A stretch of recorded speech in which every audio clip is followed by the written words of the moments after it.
Fala pessoal, fala senhoras e senhores. Vamos começar aqui a nossa mesa de análise da TIC1000 em parceria com o Hub do Investidor. Estamos super animados com esse projeto, com essa frente. A gente tem certeza que vai conseguir entregar um material muito educacional aqui para todo mundo que tem interesse em negociar derivativos, negociar Forex nas mais diversas bolsas internacionais. E a gente tem preparado alguns estudos, né? A dinâmica a gente vai com certeza afinando aqui ao longo do tempo. A gente pretende colher muitos feedbacks de todo mundo que está acompanhando, seja aí nos comentários do YouTube, seja nos nossos canais das redes sociais e por aí vai. Então, tragam feedback. A ideia é que a gente abra agora no começo, falando um pouquinho do cenário macro, que dita um pouco aí o movimento dos ativos selecionados para a gente falar, e depois, pelo menos, a gente fale de 3 ativos relevantes aí, com volume grande de negociação. Hoje, por exemplo, a gente alinhou aqui entre nós, né? A gente selecionou alguns estudos do euro-dólar, do ouro-dólar e, por fim, do índice da Nasdaq, né? Então, tem bastante coisa acontecendo, né? Tem bastante conjuntura macroeconômica que está influenciando esses ativos, especialmente na Bolsa Americana, e a gente pretende contar aqui um pouco para vocês e também, né, mostrar o gráfico, mostrar alguns estudos que a gente tem feito para todo mundo aí ver qual que pode ser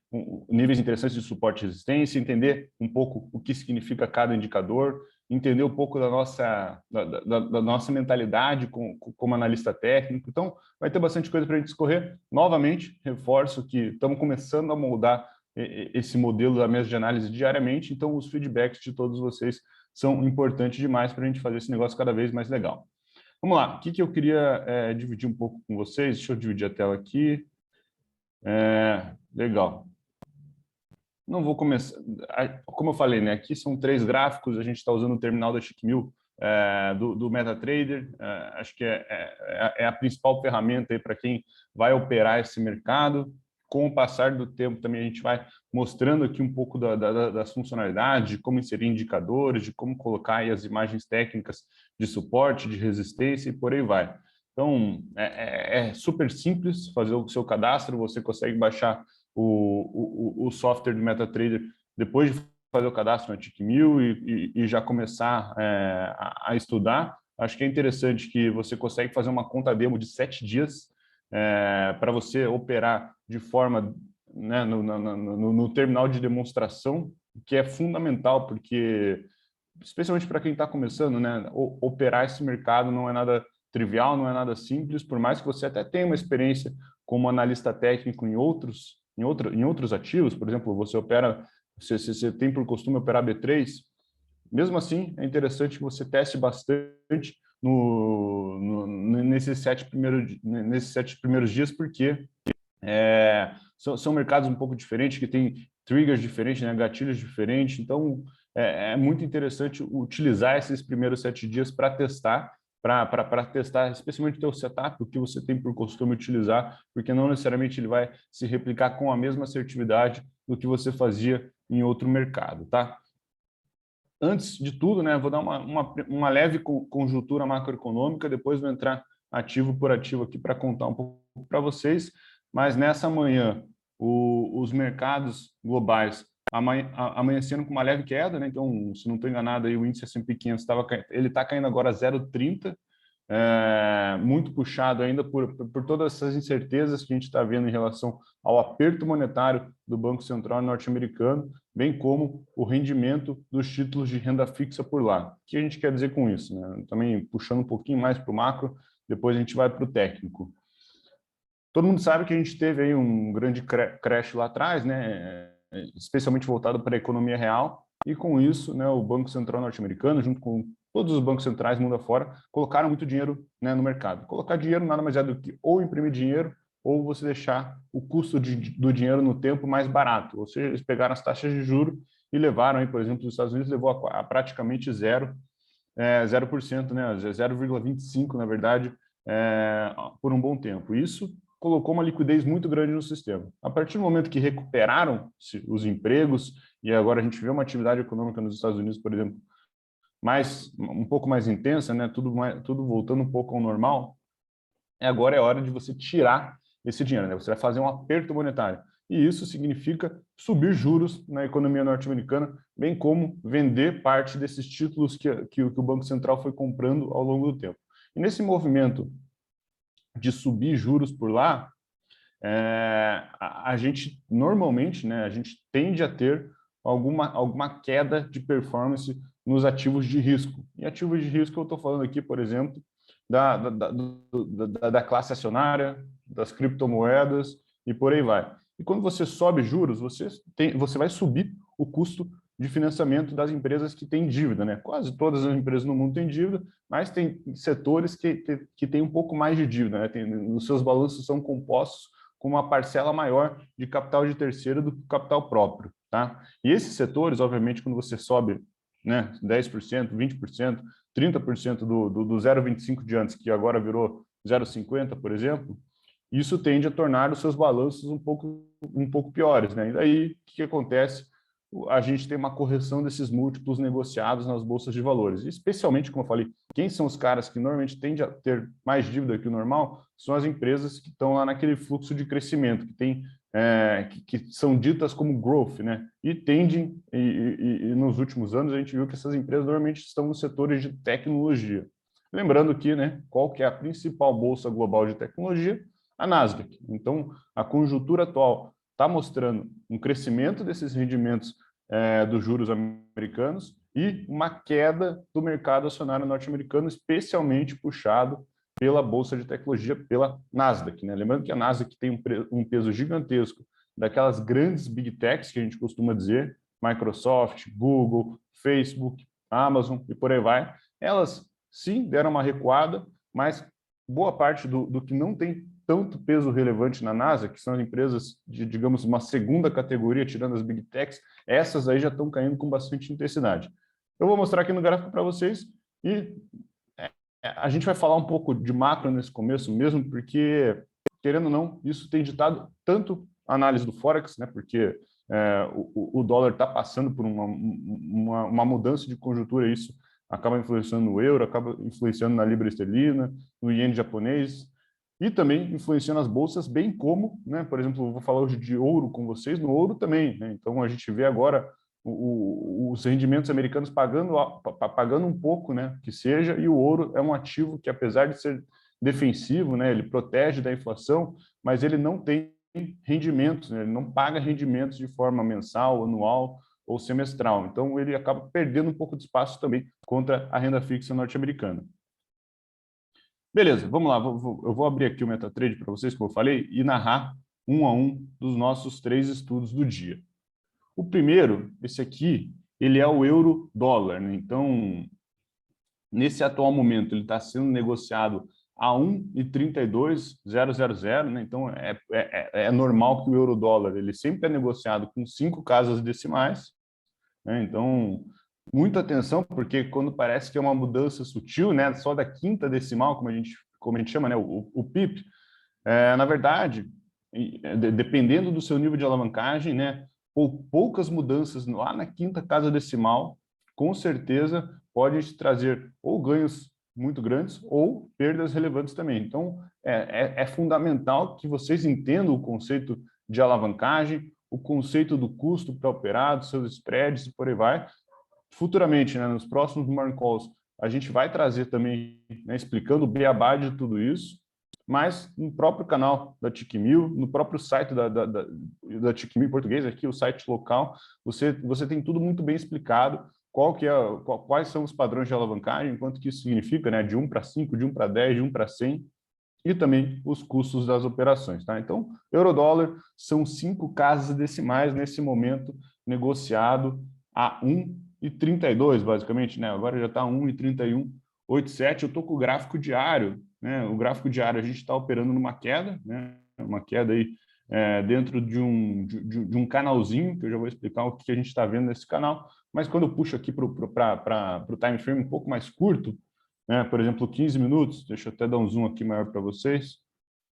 O 15 minutos tá num cenário similar, né? Você vê que as médias móveis, tanto de 9 quanto de 21, estão levemente apontadas para baixo, e no de 4 horas, a gente também tem um cenário parecido, né? Tirar um pouco o zoom aqui, com o tempo, com certeza, vocês vão pegando todos esses detalhes de como manusear aí o MetaTrader para quem está começando, né, nessa jornada, mas o cenário é similar. Vamos dar uma olhada no diário, que acho que a análise está um pouquinho mais completa e a gente pode discorrer mais alguns pontos. Para começar, né, vale lembrar que recentemente, aí, agora há pouco, né, a gente também costuma olhar um pouco do calendário econômico do dia, porque eventos de magnitude relevante influenciam no comportamento, no price action desses ativos. Agora há pouco, a gente teve a leitura lá na Europa dos PMIs de indústria, bem como de algumas cestas de inflações de determinados países. E qual foi, né, o resumo de tudo isso? Só um pouquinho, deixa eu ver, travou aqui, tá? O resumo de tudo isso foi que a atividade industrial teve uma leitura boa, né? Se não estou enganado, a atividade industrial na Alemanha, na Europa teve uma leitura de 54 no PMI de manufatura. PMI é a sensação, né, dos gerentes de compra se está mais quente ou mais frio a economia comparada com o mês anterior. Agora, falando de indústria, né, se a atividade industrial cresceu ou não nas suas empresas, e a sensação é que sim, cresceu comparado com a leitura do mês anterior. Ponto positivo, digamos, para o fortalecimento do euro, mas, por outro lado, né, essa leitura também que teve de inflação mostrou que a inflação segue preocupante. Com a inflação preocupante, né, o mercado fica um pouco assim de qual que vai ser o movimento do Banco Central Europeu em relação aos juros, aos juros e ao aperto monetário na zona do euro. Lembrando que a gente pega agora, por exemplo, né, esse aqui é o gráfico diário, a gente tem uma tendência de queda gigantesca, isso tanto no diário quanto como eu mostrei no gráfico de 4 horas, de 1 hora, a gente tem uma tendência de queda muito grande no euro contra o dólar, ou seja, o euro perdendo valor contra o dólar lá atrás, né? Se pegar, por exemplo, em meados do ano passado, metade do ano, a gente negociava a 1,18, hoje estamos negociando a 1,13. E você pegar lá atrás mesmo, né? Você pegar mais de um ano atrás, ou quase um ano atrás, a gente chegava a negociar com um spread de 20% do euro contra o dólar, né? A 1,21, 1,22. O que a gente quer dizer com isso, né? O euro foi perdendo espaço contra a divisa americana, contra o dólar. Por quê? Especialmente, né, nos últimos meses. A gente viu bem claro, né, com o passar das reuniões do Comitê do Banco Central, lá do Comitê de Política Monetária norte-americano, a gente viu bem claro que eles começaram a mudar o seu discurso, né, para um discurso mais hawkish, como a gente costuma falar, para um discurso muito mais voltado a segurar a inflação a tudo que é custo e, com isso, fazer o aperto monetário. E, por outro lado, o Banco Central Europeu, que também passa por crises de inflação e etc., ainda não se mexeu muito nesse sentido. Quando a gente fala, né, de uma moeda, você começar a tirar a sua oferta do mercado, você começar a subir juros, etc., e o outro par, né, o euro nesse caso, ainda está tranquilo em relação à inflação, etc., tende como uma está com uma oferta muito alta e a outra está querendo tirar a oferta, tende a que você está tirando a oferta ganhar valor, né, ter uma performance melhor sobre a outra. Então, essa grande tendência de baixa que a gente vê, dessa média vermelha aqui que eu tenho traçado no meu gráfico, é a média de 200 períodos, né? Então é aquela média longona, 200 períodos do diário. Ela está apontando para baixo. As de curto também apontam para baixo, mas tendência de longo prazo você usa médias longas. Então fica muito claro que, ó, o gráfico está descendo. Mas aí, por que eu tracei esse pequeno canal aqui que talvez venha sendo carregado há 40, 50 dias? A gente pode ter aqui, né, uma bandeira de baixa, que a gente chama, né? O que é a bandeira de baixa? Penso que a gente está com essa tendência bem clara aqui, né? Posso até traçar uma linha. A gente tem aqui uma tendência bem clara, uma LTB, como a gente costuma falar, uma linha de tendência de baixa que já foi suportada inúmeras vezes. E essa linha de tendência de baixa é como se fosse o mastro da bandeira. E esse canalzinho, né, é como se fosse a bandeira. O que a bandeira de baixa nos mostra, né? Caso ela se concretize. Ou seja, foi uma recuperação, né? Entrou um volume de compra para fazer o euro se valorizar novamente contra o dólar. Por outro lado, a gente acaba vendo, né, que acontece falhas,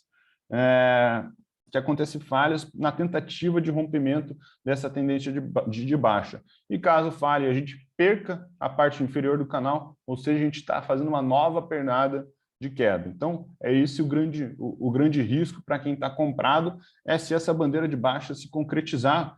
E lembrando que a gente teve, né, um movimento, um solavanco aí nos últimos dias de valorização do euro, mas ele acabou refutando, né? Ele não deu andamento à sua tentativa de criar uma pequena tendência de alta e voltou para dentro desse canal. Então, por hora, a gente tá negociando dentro desse canal, que passa mais ou menos entre 1,20, 1,28, mais ou menos, até 1,14, 1,15. Caso a gente perca, né, que tá relativamente próximo, caso a gente perca essa LTB do fundo do canal, a gente pode ter uma nova correção até a mínima mais recente, que é uma mínima bem histórica, na verdade, né? Se a gente tirar bastante tempo aqui, ó, vou jogar, por exemplo, o gráfico semanal só para puxar um time frame bem longo, esse 1,12 que a gente tocou recentemente, ele é um patamar que vem, a última vez que a gente operou nesses níveis foi lá no dia 15 de março de 2020, quase 2 anos, ou seja, que foi isso um pouco antes do crash do Covid. Desde então, o euro-dólar subiu, o euro se valorizou perante o dólar e agora a gente está numa pernada super longa para baixo. Mas o fato é que eu queria mostrar para vocês que a gente está falando de níveis que esse 1,12 é bastante relevante, então entendemos que seria, caso a gente perca, né, essa LTB do fundo do canal, seria o próximo nível ali de grande resistência para o mercado testar, tá? Bem, essa é um pouco da nossa visão do euro-dólar. A tendência de baixa segue, a gente não conseguiu romper esse topinho do canal e podemos aí talvez testar esse fundo do canal que agora passa ali no 1,12, 1,13, e caso a gente não de fato perca o canal, a gente pode visitar 1,12000 lá embaixo mesmo, tá bom? Beleza. Segundo ativo que a gente selecionou é o ouro, né? O que tem acontecido com o ouro? E daí eu vou também fazer um pouco da conjuntura macro e depois entrar aqui no gráfico. Bem, o ouro, como eu falei, ele é um ativo de proteção, né? Ele é um ativo de proteção, ou seja, períodos inflacionários, o ouro tende a ter uma boa performance. Quando a gente pega no ano, o ouro ele está tendo uma boa performance, né? Ele saiu lá do 1,79 e hoje é negociado a 1,837. Só que o ouro, apesar de toda a conjuntura econômica favorecer, como eu falei, porque a gente está vivendo um período inflacionário, o ouro ele não é um ativo que te entrega rendimentos mensais, semestrais ou anuais, né? Ou seja, né, tipo a renda fixa, ela te entrega rendimentos, né? Então a renda fixa americana está crescendo e se você comprar título do Tesouro norte-americano, né, título da dívida do governo americano, você vai conseguir receber anualmente lá 1%, 1,70%, 2%, né? Dependendo da duration do título que você vai comprar. Já o ouro, ele não te entrega nada, né? Ele não é um ativo gerador de fluxos de caixas futuros. E com isso ele acaba perdendo espaço um pouco na preferência dos investidores, principalmente investidor institucional, grandes hedge funds, na decisão entre ouro ou ativos que geram renda. Então, o ouro tem essa particularidade, mas como eu falei, dado todo o cenário conturbado aí de inflação e política monetária, o ouro nesse ano vem ganhando um pouquinho de espaço. A gente entende que o ouro deve seguir numa área de consolidação, inclusive eu coloquei aqui para vocês verem, né, esse retângulo, que é essa área de consolidação que a gente entende para o ouro, né, essa área ela roda na casa do $1.830 cada onça de ouro, né? Então ela vai do 30 até o 45, mais ou menos.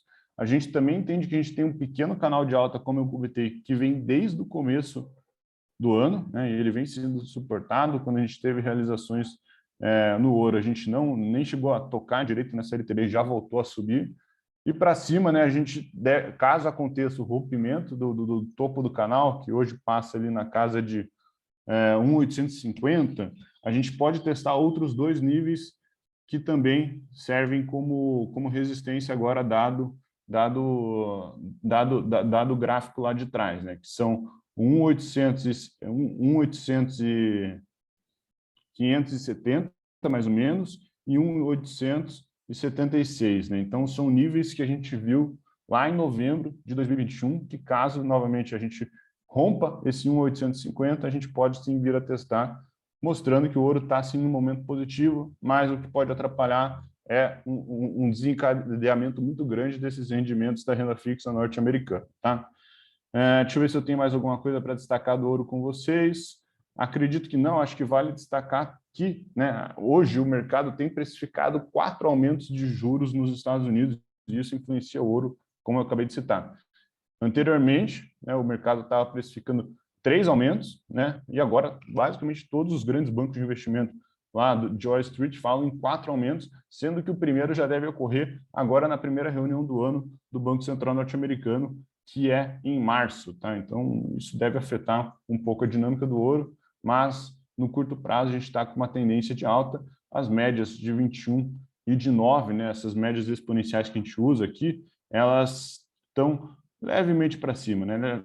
Levemente para cima no gráfico de 4 horas, mas se eu puxo o gráfico do diário, vocês veem que essas médias já estão bem mais empinadas, né? Tanto a azulzinha quanto a amarelinha.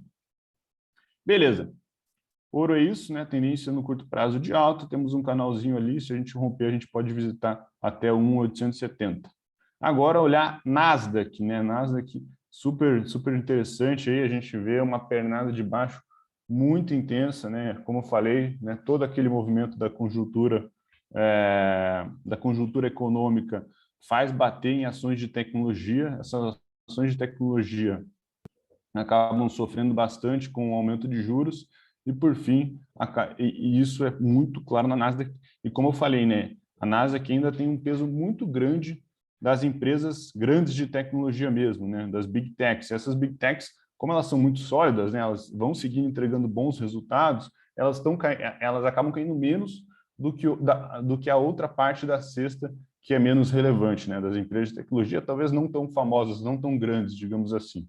Então, tem uma grande distorção dentro de toda a cesta como um todo. Tem ativo que cai 20% nesse ano e os ativos de maiores pesos caem bem menos, né? Então, tem que tomar cuidado um pouco para entender melhor o índice, porque, como eu falei, né, tem coisa que caiu pouco, que pesa muito, e tem coisa que caiu muito e não tem um peso tão relevante. Bem, mas a pernada de baixa é muito clara, né? A gente até 28 de dezembro, a gente fechou o ano, né? Vou até traçar aqui, ó, inserir formas, um retângulozinho aqui, só para mostrar. Esse topão aqui foi máxima histórica, tá? A gente vem renovando as máximas históricas do índice Nasdaq, da Bolsa Americana, por muito tempo, né? Desde quando o mercado acionário começou a se recuperar do crash do Covid.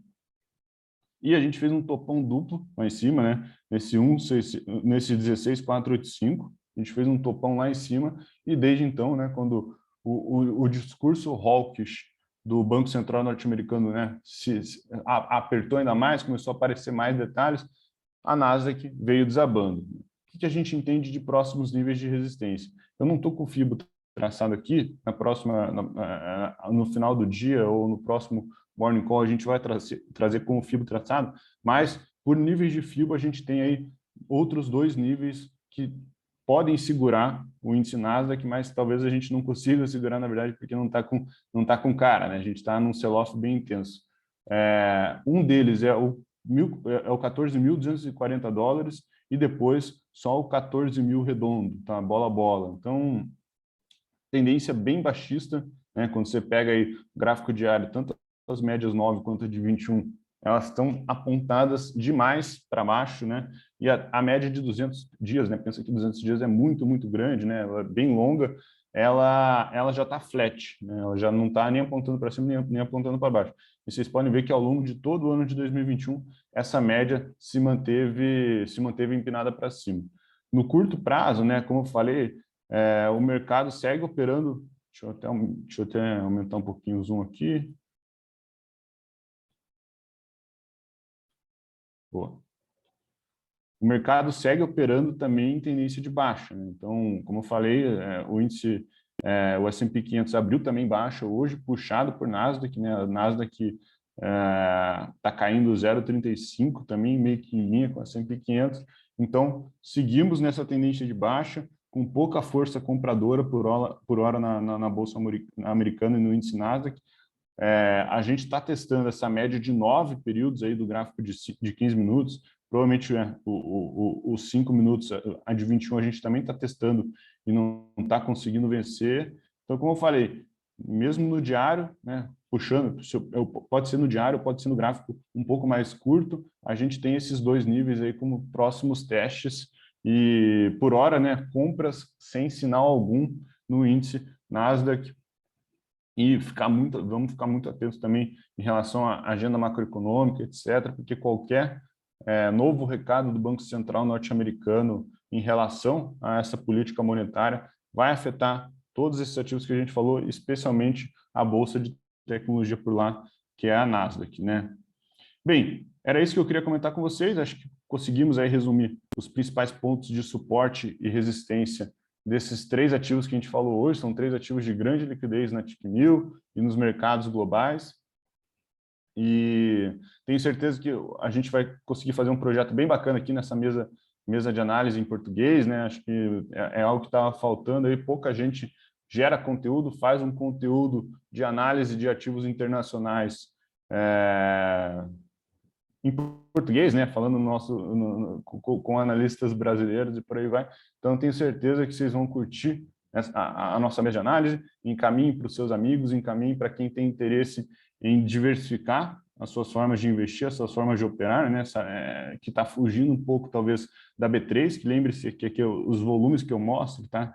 Eles são infinitamente maiores do que você está habituado a olhar na B3, na Bolsa Brasileira. Então, com certeza, para quem gosta de operar, é uma cesta de variedades muito, muito grande operar, né, nas bolsas internacionais. Bem, como eu falei, feedbacks super aberto aqui, vamos moldar esse canal, esse conteúdo do jeito que a gente entender que vai agradar mais vocês. Obrigado por nos acompanhar hoje e voltamos no fim do dia e amanhã também com outro Morning Call. Um abraço e até mais.